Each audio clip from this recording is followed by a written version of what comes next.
سلامونه او ستړي مه شئ. د نن پښتو خبري ټولګې سرټکي مو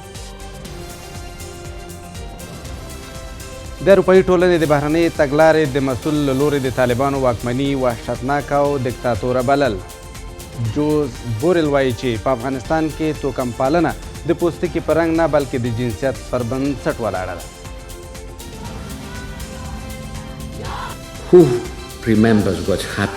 څوک په یاد لري چې په کابل کې څه روانو؟ افغانستان د رسنیو څخه ورک شوی دی. په افغانستان کې تاسو جنسیتي اپارټایډ لرئ. فکر کوم چې دا د نومولو ښه لاره ده د هغه څه لپاره چې هلته روان دي، جنسیتي اپارټایډ. پرمختللو امریکایي وسلو ته د ټي ټي پي لاسرسی. د پاکستان موقت لومړی وزیر وایي اسلام آباد په دې اړه شواهد لري.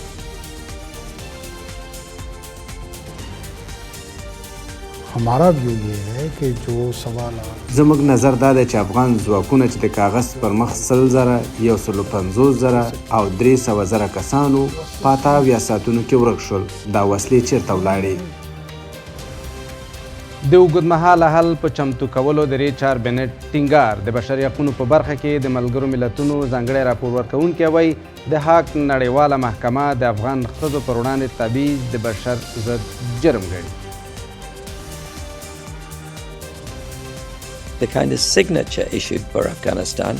د افغانستان له مسلې سره نښه تړلې ده. هغه دا ده چې ښکاره تبعیض په قصدي توګه د ښځو او نجونو ګوښه کول یاد هیواد له نورو لرې کوي. او د اسرائیل او حماس ترمنځ د اوربند لپاره د ملګرو ملتونو د عمومي منشي غوښتنه. په ورته مهال اسرائیلي پوځیانو خپلو بریدونو ته زور ورکړی.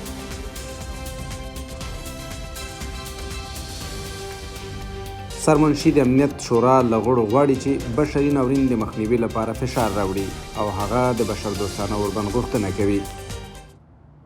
بشپړ پښتو خبري ټولګې ته ستړي مه شئ. نن د ډسمبر 9 او د قوس 14 ده. زه لطیف احساس یم. د اروپایي ټولنې د بهرنۍ تګلارې مشر په افغانستان کې د طالبانو واکمني یو وحشتناکه او دیکتاتوره بلي. جوز بورل په بروکسل کې په یوه غونډه کې ټینګار وکړ چې افغانستان له جنسیتي اپارټایډ سره مخ دی او له رسنیو ورک شوی دی. د ښاغلي بورل په وینا په افغانستان کې اپارټایډ د پوستکي د رنګ پر بنسټ نه بلکې د جنسیت پر بنسټ دی. په ورته وخت کې یو شمېر ښځې له نړۍ غواړي چې جنسیتي اپارټایډ په رسمیت وپیژني او وایي چې طالبانو د دوی هویت په بشپړه توګه له منځه وړی دی. له 2 کلونو راهیسې ښځې او نجونې د طالبانو د سختو بندیزونو په کړۍ کې له زده کړو او کار څخه بې برخې او د ټولنیزو محدودیتونو سره مخ. دلته په بروکسل کې د اروپایي ټولنې د بهرنۍ تګلارې مسؤل جوزف بورل هغه څه چې پر افغان ښځو او نجونو تیریږي جنسیتي اپارټایډ بولي او د طالبانو جوړښت په افغانستان کې یوه وحشتناکه دیکتاتوري. څوک په یاد لري چې په کابل کې څه روانو؟ افغانستان د رسنیو څخه ورک شوی دی. په افغانستان کې تاسو جنسیتي اپارټایډ لرئ. فکر کوم چې دا د نومولو ښه لاره ده د هغه څه لپاره چې هلته روان دي، جنسیتي اپارټایډ. نه د پوستکي د رنګ پر بنسټ بلکې د جنسیت پر بنسټ. ښځې او نجونې ښوونځیو ته له تګ بندي شوي دي او په هیواد کې یو وحشتناکه دیکتاتوري حاکمه ده. افغان میرمنې چې د طالبانو د تګلارو سره مخالفې دي پر سړکونو په لاریونونو کې تر فشار وروسته په سرپټو ځایونو کې په کوچنیو ډلو کې خپلو اعتراضونو ته دوام ورکوي. لکه څنګه چې دلته د نجونو یوه ډله وایي هویت یې د طالبانو لخوا له منځه وړل شوی، له خپلو اساسي حقونو بې برخې دي او تر رواني شکنجې لاندې دي. نیمی از پیکر جامعه به شدت تحت محدودیت و کنترل شده طالبان هستند. زنان زیر شکنجه و محدودیت‌های بیشمار طالبان به سر میبرند. زنان افغانستان از حقوق حق خود محرومند، به کار، تحصیل، آزادی دسترسی ندارند. لږ تر لږه د ښځو د حقونو 4 فعالانې چې نومونه یې خپاره شوي ژولیا پارسي، ندا پرواني، منیژه صدیقي او پریسا آزاده د طالبانو په زندانونو کې دي. د دوی وضعیت او برخلیک هم ناڅرګند دی.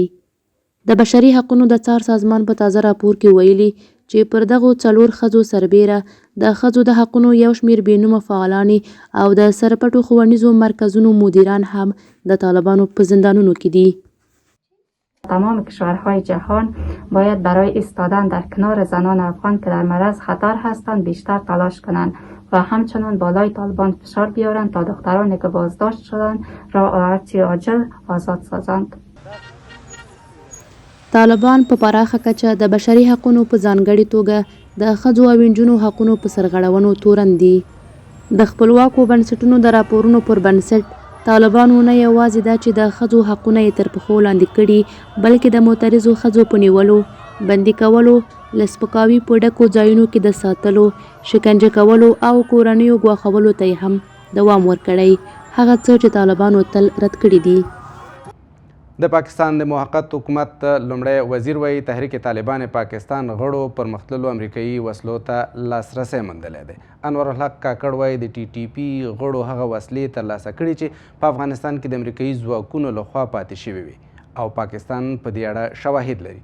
ښاغلي کاکړ له دغه هیواده د کډوالو د ایستلو د پریکړې په ملاتړ ټینګار کړی دی او وایي چې د دوی اصلي مسؤلیت د پاکستان ګټې دي نه د افغانستان د خلکو خوشحالول. په همدې حال کې د افغانستان لپاره د امریکا ځانګړی استازی ټام ویس هم پاکستان ته رسېدلی او د افغانستان لپاره یې د پاکستان له ځانګړي استازي سره کتلي دي. همداراز د پاکستان د بهرنیو چارو وزارت ویانده وایي چې د پاکستاني چارواکو او امریکایي پلاوي ترمنځ چې روانه اونۍ دغه هیواد ته سفر کړی د افغانستان په اړه هم خبرې شوي. په خیبر پښتونخوا کې لوی شوی دی. نوموړی له کلونو راهیسې په لنډي کوتل کې هټۍ لري او وایي چې په دې کار سره یې له 100 تر 50 لکو پورې پانګونه کړې ده. که موږ د خپل کاروبارونه او خپل زندگی خپل افغانستان ته نشو شفت کولی، موږ مزید د پاکستان حکومت نه دا خواهش لرو چې موږ ته لږ ټایم مزید راکړي چې موږ د خپل کاروبارونه راغونډ کړو. داسې مسله ده چې موږ تقریبا 20-25 لک روپو کاروبار دی، دا چې موږ یکدم بندو نو دغه کې موږ ته ډېر زیات نقصان رسی. اوس د پاکستان موقت لومړي وزیر انوارالحق کاکړ له انډیپندنت سره په مرکه کې ویلي چې د اسلام آباد اصلي مسؤلیت د پاکستان ګټې دي او د افغانستان د خوشحالولو اړتیا نشته. د پاکستان موقت لومړي وزیر همداراز ټینګار کوي چې افغان وګړو ته باید د ویزې ورکولو په بهیر کې اسانتیاوې رامنځته شي. ये आपको किसने ये هدف दे दिया कि تاسو ته چا ویلي دي چې پاکستان غواړي د افغانانو زړونو فکرونه لاسته راوړي؟ دا فکر غلط دی. موږ باید له ټولو لومړی د پاکستانیانو زړونه او فکرونه لاسته راوړو. زموږ اصلي مسؤلیت پاکستان دی نه افغانستان. د پاکستان موقت لومړي وزیر دا ادعا هم کړې چې د تحریک طالبان پاکستان غړو د شپې لید او حرارتي کیمرې په ګډون پرمختللو امریکایي وسلو ته لاسرسی موندلی دی. هغه ویلي دي چې پاکستان داسې شواهد لري چې دا وسلې په منځني ختیځ پلورل شوي دي. हमारा व्यू ये है कि जो 1.25 زموږ نظر دا دی چې افغان ځواکونه چې د کاغذ پر مخ 100,000 150,000 او 300,000 کسانو په 8 ساعتونو کې ورک شول، دا وسلې چیرته ولاړې؟ آیا طالبانو له هغوی څخه اخیستلې دي؟ آیا دا بیرته امریکا ته سپارل شوي دي؟ دا د پوښتنې وړ ده. دا څرګندونې په داسې حال کې وړاندې کیږي چې د افغانستان لپاره د امریکا د متحدو ایالتونو ځانګړی استازی ټام ویسټ اسلام آباد ته رسېدلی دی. د افغانستان لپاره د پاکستان ځانګړي استازي آصف دراني ویلي دي چې په دې کتنه کې دواړو لوریو د افغانستان او په دې برخه کې د لا زیاتو همکاریو او همغږۍ په اړه خبرې اترې وکړي. دا په داسې حال کې ده چې یوې سرچینې آمو ته ویلي وو چې ښاغلی ویسټ به د سیمې هیوادونو ته د خپل سفر پر مهال د فریدون سینیر لیغلو د طرحې په اړه د افغانستان لپاره د ځانګړي استازي پر ټاکلو خبرې وکړي. په همدې حال کې د پاکستان د بهرنیو چارو وزارت ویانده وایي د پاکستاني چارواکو او امریکایي پلاوي ترمنځ چې روانه اونۍ دغه هیواد ته سفر کړی و د افغانستان په اړه خبرې اترې وشوې. په دې اونۍ کې به د لوړپوړو امریکایي چارواکو یو لړناستې ترسره شي. د دوی له جملې څخه جولیتا واسنویس د نفوسو پناه غوښتونکو او کډوالو د چارو مرستیال وزیر، ټام ویسټ د افغانستان په چارو کې ځانګړی استازی او الیزابت هورس د بهرنیو چارو وزارت مرستیال. له دې ټولو سره له پاکستان څخه د افغان کډوالو د ایستلو لړۍ دوام لري. د پاکستاني رسنیو د معلوماتو پر بنسټ نږدې 420,000 کډوال یا له دې هیواده ایستل شوي او یا هم په خپله خوښه هیواد ته ستانه شوي دي. د بشري حقونو په برخه کې د ملګرو ملتونو ځانګړی راپور ورکوونکی د افغانستان د وضعیت اوږدمهاله حل په توګه د افغانانو ترمنځ د خبرو پر بیا پیل ټینګار کوي. هغه د افغانستان د محافظه کاره ملګرو له بنسټ سره په خبرو کې وایي که څه هم د ملګرو ملتونو ځانګړي همغږي کوونکي د دغه سازمان د ارزونې په برخه کې د دې جزئیاتو یادونه نه ده کړې، خو پیلېدو ته یې اړتیا ده. ریچارډ بنټ ټینګار کوي چې د حق نړیواله محکمه د افغان ښځو پر وړاندې تبعیض د بشر ضد جرم په توګه څیړي. په ورته وخت کې په ملګرو ملتونو کې د افغانستان استازولۍ سرپرست د ښځو نیول، په زندانونو کې شکنجه کول، له بشري حقونو د سرغړونې ځینې نورې قضیې د طالبانو پالیسي بولي. د ملګرو ملتونو د ځانګړي همغږي کوونکي ارزونه د امنیت شورا په میز ده. په راتلونکو اونیو کې د بیا کتنې او وروستۍ پریکړې لپاره دلته د بشري حقونو په برخه کې د ملګرو ملتونو ځانګړی راپور ورکوونکی د افغانستان د محافظه کاره ملګرو له بنسټ سره په خبرو کې وایي چې دا ارزونه د افغانستان لپاره د اوږدمهاله حل په توګه د افغانانو ترمنځ د خبرو اترو وړاندیز کوي. که څه هم د هغه په وینا فریدون سنرلی اوغلو دغه خبرو په اړه نور جزئیات نه دي ورکړي. ریچارډ بنټ په دې باور دی چې افغانستان تر اوسه سوله نه ده ترلاسه کړې. Mr. Sinioglu talked about ښاغلي سینریالي اوغلو د افغانانو ترمنځ د خبرو پر اړتیا خبرې وکړې. هغه یې د څرنګوالي په اړه نور جزئیات نه دي ورکړي، خو زه فکر کوم هغه څه ته چې نوموړي اشاره کړې هغه څه دي چې تاسو یې په اړه خبرې کولې. زه هغه څوک یم چې ویلي مې دي اوږدمهاله حل لاره باید په هیواد کې دننه او له وطن څخه د لرې ټولو د افغانانو لخوا وړاندې شي. له بلې خوا د بشري حقونو لپاره د ملګرو ملتونو ځانګړی راپور ورکوونکی وایي طالبان باید ځواب ویونکي شي په هغه وسیلو سره لکه د امنیت شورا بندیزونو او مشروطو هڅونو. د هغه په وینا د جرمونو نړیواله محکمه د افغان ښځو پر وړاندې د تبعیض د بشریت ضد جرم په توګه څیړي. the kind of signature issue for Afghanistan. د افغانستان له مسلې سره نه تړلې ده. هغه دا ده چې ښکاره تبعیض په قصدي توګه د ښځو او نجونو ګوښه کول یاد هیواد له نورو لرې کوي، او زه فکر کوم چې په دې باندې تمرکز کول د پاملرنې پر اړولو کې مرسته کوي، خو دا بسنه نه کوي. د بشري حقونو ډېرې سرغړونې روانې دي چې موږ یې ځینو ته نن شپه اشاره وکړه. په ورته وخت کې په ملګرو ملتونو کې د افغانستان د استازولۍ سرپرست وایي د ښځو نیول او په زندانونو کې شکنجه کول، له پخوانیو پوځیانو غچ اخیستل، هدفي وژنې او ځینې نورې قضیې د طالبانو د سیاستونو برخه ده. هغه سیاستونه چې د په باور افغانستان یې له نړیوال انزوا سره مخ کړی. زنان آزاد هرچه زودتر از زندان رها و به خانواده‌هایشان و به زندگی عادی برگشتانده شوند. این عزیزان ما هیچ جرم دیگری را به جز از دادخواهی برای حقوق انسانی و شهروندی خود مرتکب نشدند.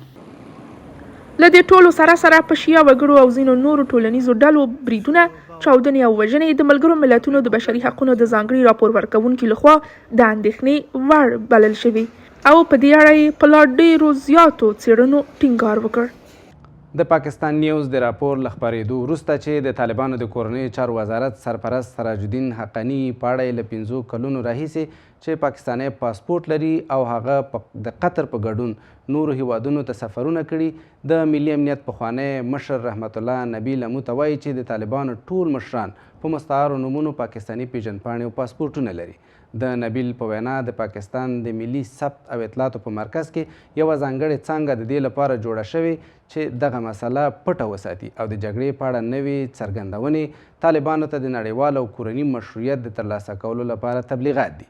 طالبانو تر اوسه په دې اړه رسمي غبرګون نه دی ښودلی، خو طالبانو ته نږدې ځینو حساب لرونکو په ایکس ټولنیزه پاڼه دا ریپورټ رد کړی دی.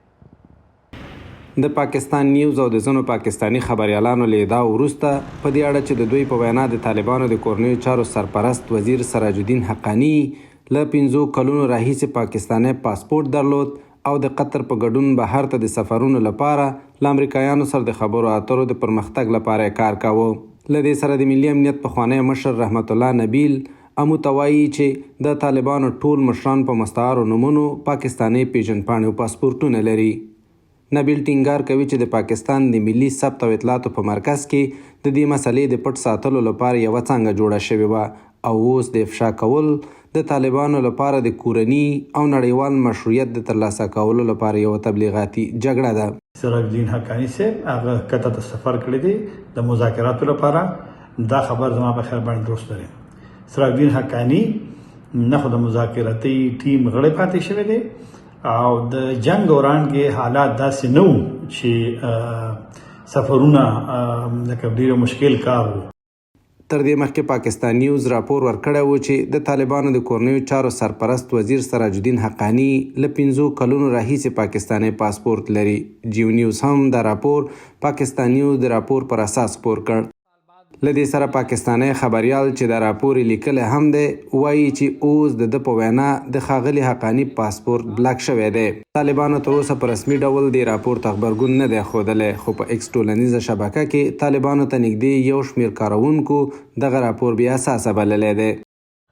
دا راپور په داسې حال کې خپور شوی چې له پاکستان سره د طالبانو اړیکې په تیرو 2 کلونو او 3 میاشتو کې د ډیرو بدلونونو شاهدې دي. داسې شننې شته چې دا بدلونونه د سیاسي استخباراتي کړیو پایله ده.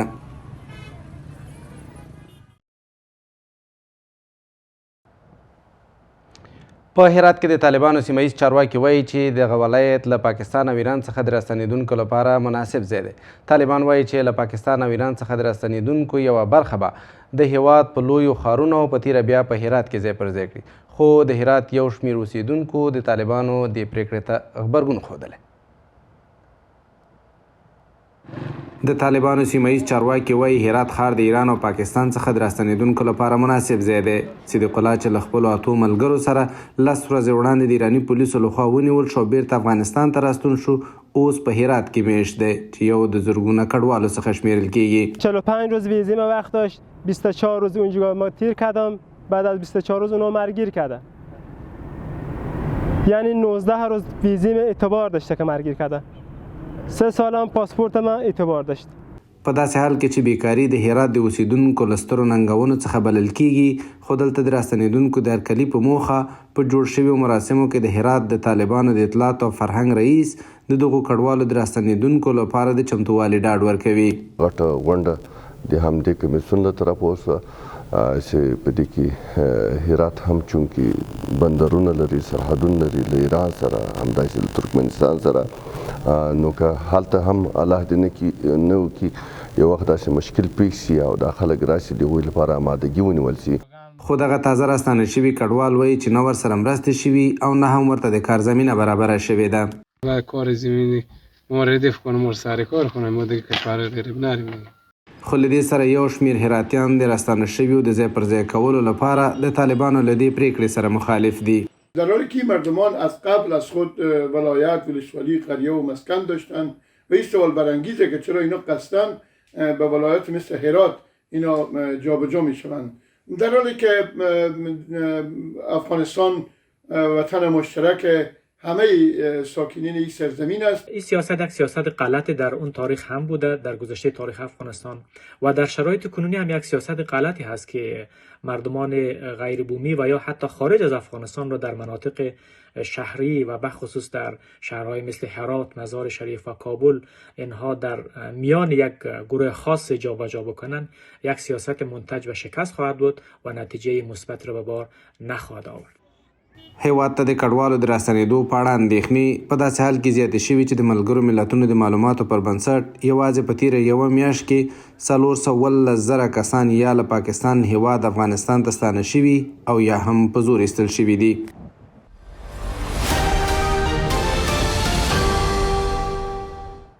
ستړي مشئ. د کار له نشتوالي د زابل ولایت اوسیدونکي په دغه ولایت کې د خوراکي توکو او سون توکو د بیې له لوړوالي شکایت کوي. د زابل اوسیدونکي له موږ سره په خبرو کې وایي چې له دې سره چې ډالر د افغانیو پر وړاندې ارزښت لوړ شوی، خو د دغه ولایت کې د خوراکي توکو بیې نه دي ټیټې شوي. د زابل اوسیدونکي له مرستندویو بنسټونو غوښتنه کوي چې د ساړه موسم پر رارسېدو سره د کاري فرصتونو برابرولو په برخه کې او همدارنګه د اړمنو د لاسنیوي په برخه کې مرستې وشي.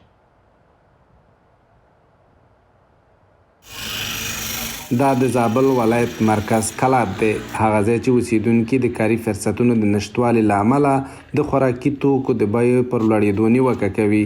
او وایي که څه هم د ډالرو پر وړاندې د افغانۍ ارزښت لوړ شوی خو په دغه ولایت کې د خوراکي او سون توکو بیې لا هم پر خپل ځای دي. اوس ونې څه شان سره لوړ شوي دي مخکې سم وله موږ خو افغانۍ کالدار ټولې علاوې سره اوس کالدار خاص خلک نه اخلي عوامو څه نه ده نو په یوه ټکي هغه سړی چې نږدې لا دوکاندار. په زابل کې هټیوال د خوراکي توکو واردونکي په دغه ولایت کې د خوراکي توکو د بیې د لوړېدو لاملونه دا ډول بیانوي.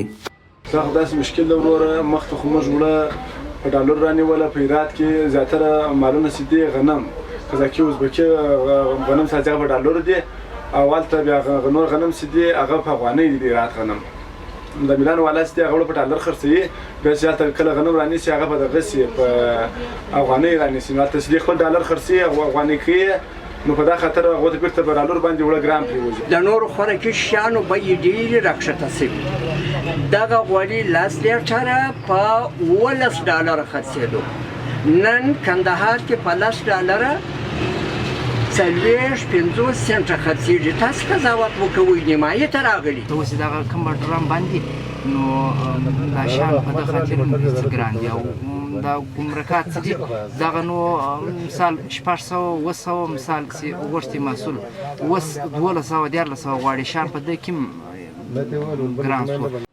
زابل د هیواد په سویل کې یو له هغو ولایتونو څخه دی چې له پاکستان سره پوله لري. هغه ولایت چې اوسیدونکي له کلونو راهیسې د افغانیو پر ځای له کلدارو ګټه اخیسته.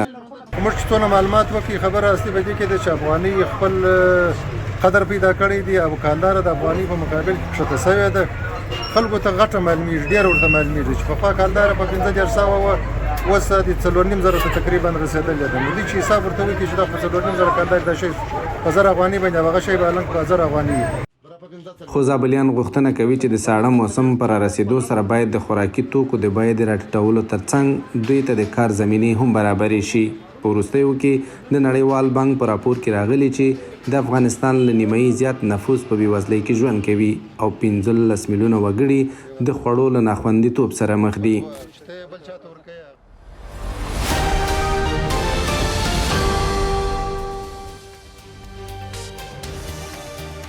یو امریکایي ډالر 8.4 افغانۍ، یو یورو 4.40 افغانۍ، زر ایراني ریال 1.50 افغانۍ، زر هندۍ روپۍ 280 افغانۍ، د اماراتو یو درهم 18.2 افغانۍ او زر پاکستانۍ روپۍ 201 افغانۍ.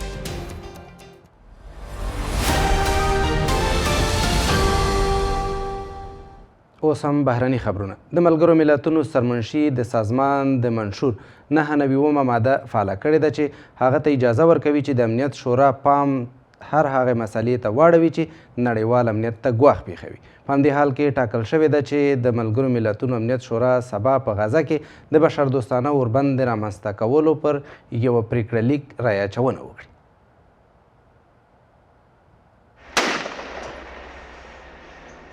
د حماس او اسرائیلو ترمنځ د سختې جګړې له دوام سره هممهاله د ملګرو ملتونو سرمنشي د سازمان د منشور 990 ماده فعاله کړه. دا ماده د ملګرو ملتونو سرمنشي ته اجازه ورکوي چې د امنیت شورا پام هر هغې مسلې ته واړوي چې نړیوال امنیت ګواښي. عرب ډیپلوماټانو د یو پریکړه لیک مسوده چمتو کړې ده چې پکې به د ملګرو ملتونو سرمنشي د بشردوستانه اوربند غوښتنه وکړي. سرمنشي د امنیت شورا له غړو غواړي چې بشري ناورین د مخنیوي لپاره فشار راوړي او هغه د بشردوستانه اوربند غوښتنه کوي. د امنیت شورا به د جمعې په ورځ په دې اړه رایه ورکړي او د تطبیق لپاره د شورا د غړو لږ تر لږه 9 مثبتو رایو ته اړتیا لري او د امنیت شورا له 5 دایمي غړو څخه هیڅ یو باید د ویټو سره مخامخ نشي. له بلې خوا اسرائیلي پوځیان د غزې په سویلي ښار خان یونس کې د پرمختګ په حال کې دي. دغه هیواد وایي چې دوی د خان یونس مرکز ته رسیدلی دي. د خان یونس روغتون هم د دغه برید له ټپیانو څخه ډک دی، اکثره ښځې او ماشومان. ټپیان لکه ښځې او ماشومان چې روغتون ته وړل کیږي ډیر نازک دي. زموږ امکانات کم دي، پیسې او درمل نه لرو او د ټپیانو د لیږد لپاره وسایل نه لرو. په دې درنه جګړه کې حماس د اسرائیلو بریدونو ته په دې ډول ځواب ورکوي. چریکي بریدونه او راکټونه د اسرائیلي پوځیانو او ټانکونو په وړاندې د حماس وسلې دي. له دې سره د دواړو خواو ترمنځ جګړه د حماس د جنګیالیو لخوا په اسرائیلو باندې د ناڅاپي برید سره پیل شوه. هغه برید چې د غزې تړانګې ته د اسرائیلي ځواکونو د ننوتلو لامل شو چې اوس لیدل کیږي چې لګښت یې له ملکي وګړو اخیستل کیږي چې په دې برید کې هیڅ ډول رول نه درلوده. تر اوسه د اسرائیلو په بریدونو کې تر 14,000 زیات فلسطینیان وژل شوي دي. او په څو نورو لنډو بهرنیو خبرونو کې بیا د پاکستان په کراچۍ ښار کې د اور لګېدنې د قربانیانو شمېر 15 تنو ته لوړ شوی دی. دا اور لګېدنه د چهارشنبې په شپه په یو شپږ پوړیزه سوداګریزه او د ستوګنې ودانۍ کې شوې ده. اور وژونکو د پنجشنبې په سهار اور کنټرول کړ. د دې پیښې لامل تر اوسه معلوم نه دی. د امریکا د لاس ویګاس ایالت په نواډا پوهنتون کې د یو وسلوال د ډزو په پایله کې 3 تنه وژل شوي دي. دا ډزې د چهارشنبې په ورځ وشوې او وسلوال کس د پولیسو لخوا ووژل شو. تر اوسه د دغه برید لامل معلوم نه دی.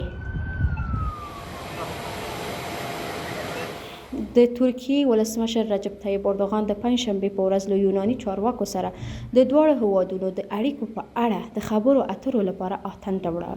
اردوغان د دغه هیواد د ولسمشر او لومړي وزیر په ګډون د یونان له چارواکو سره کتلي دي. دا په تیرو 6 کلونو کې یونان ته د ترکیې د ولسمشر لومړی سفر دی.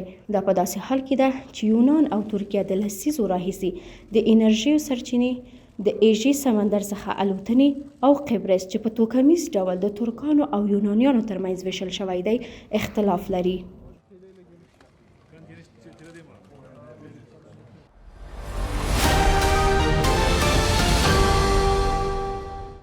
اوس هم لوبې. مانچستر یونایټډ او چلسی د پنجشنبې په ورځ د انګلیس غوره لیګ د 15مې اونۍ سیالیو په چوکاټ کې یو له بل سره د لوبې ډګر ته ولاړل. په دې لوبه کې مانچستر یونایټډ د چلسی په وړاندې د 2-1 په توپیر ماته وخوړله. د مانچستر یونایټډ لپاره اسکاټ مکټومني د لوبې په 19 او 9 دقیقه کې او د چلسی لپاره یوازینی ګول پالمر ترسره کړه.